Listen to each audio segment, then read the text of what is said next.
এর আসলে কোনো ছুটি নেই। ঘর সামলাও, বাচ্চা সামলাও, ঘরের যাবতীয় কাজ করো, নাস্তা বানাও, কত কিছুই থাকে, তাই না? হ্যালো এভরিওয়ান, আসসালামু আলাইকুম। সবাই কেমন আছেন?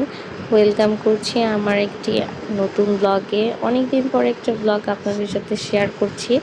আমার রিসেন্ট ডেইলি রুটিনটা কেমন যায় সেটাই শেয়ার করছি।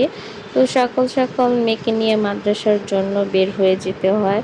তো উঠে মেয়েকে ফ্রেশ হতে হতে মেয়ের টিফিনটা রেডি করে ফেলি এবং এই যে রেডি হয়ে মেয়েকে নিয়ে বের হয়ে যেতে হয়।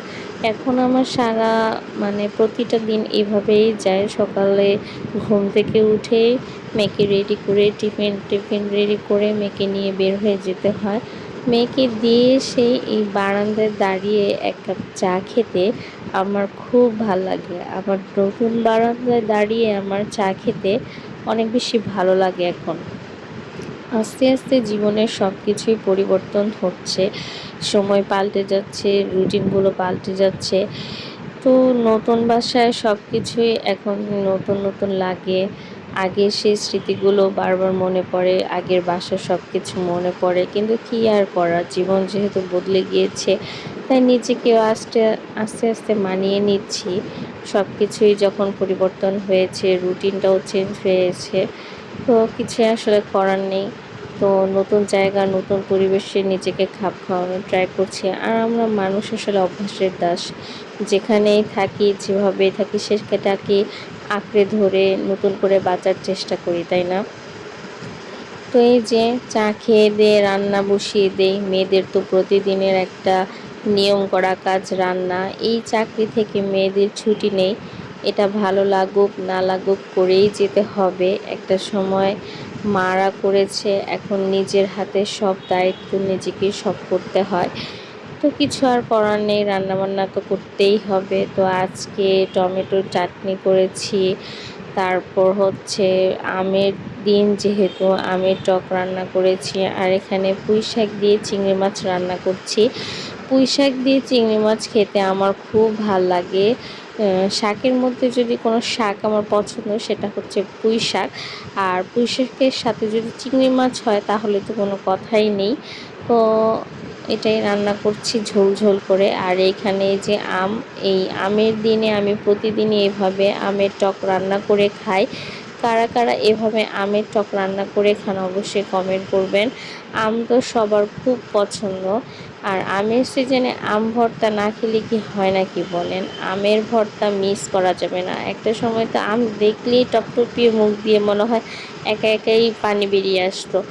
তো কিছু আসলে মানুষের পরিবর্তন হয়, এখন আসলে ওই রকম ক্রেভিংসটা নেই। তো একটু আম মাখা খেয়ে গোসল টোসল নামাজ টামাজ শেষ করে এই যে মেয়েকে নিয়ে একটা যুদ্ধ, বাচ্চাদেরকে খাওয়াতে বসে যে কী পরিমাণে একটা যুদ্ধ করতে হয় মাদের, সেটা একমাত্র মায়েরাই আমরা জানি। তো অনেকক্ষণ লাগিয়ে এই ভাতটাকে তার শেষ করিয়ে ঘুম পাড়িয়ে দিয়েছি।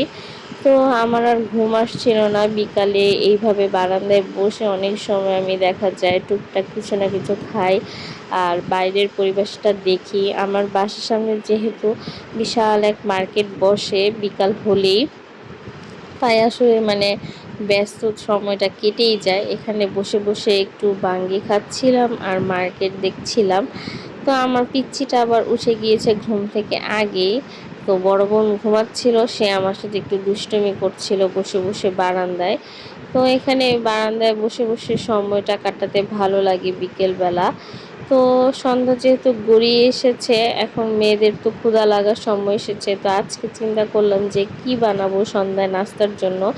তো চটজলদি এই নাস্তাটা আমি বানিয়ে ফেললাম। এটাকে ডিম পিঠা বলে।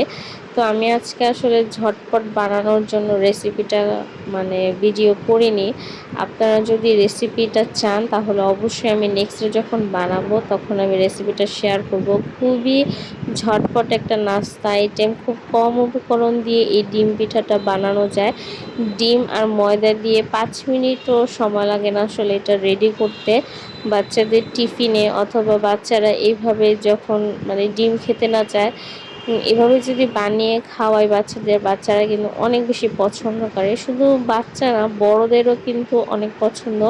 আমার নিজের কিন্তু খুব পছন্দ এই ডিম পিঠাটা। তো আজকে ফার্স্ট টাইম আমি ট্রাই করেছি, ভালোই হয়েছে দেখতে আর খুবই তাড়াতাড়ি হয়ে গিয়েছে।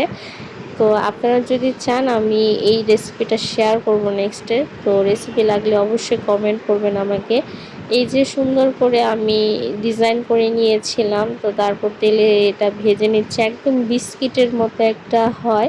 এটা আপনারা অনেক দিন কন্টেইনারে রেখে খেতে পারবেন। তো এই যে আমার সবগুলো ডিম পিঠা রেডি হয়ে গেছে, দেখেন কত সুন্দর লাগছে, একদম বিস্কিটের মতো, তেল একদমই নেই, দেখতে খুবই সুন্দর হয়েছে। আমার তো এই পিঠাটা খুব পছন্দ। আমি একটা পিঠা দেখেন ভেঙে দেখেছি, দেখেন কত মোচমোচ আর বিস্কিটের মতো হয়েছে। তো ভিডিওটা কেমন লাগলো অবশ্যই বলবেন। আসলে সময়ের জন্য, ব্যস্ততার কারণে ভিডিও শেয়ার করতে পারি না। এই ভিডিওটা এডিট করা বাকি ছিল, আজকে ভিডিওটা আপনাদের সাথে শেয়ার করে ফেললাম।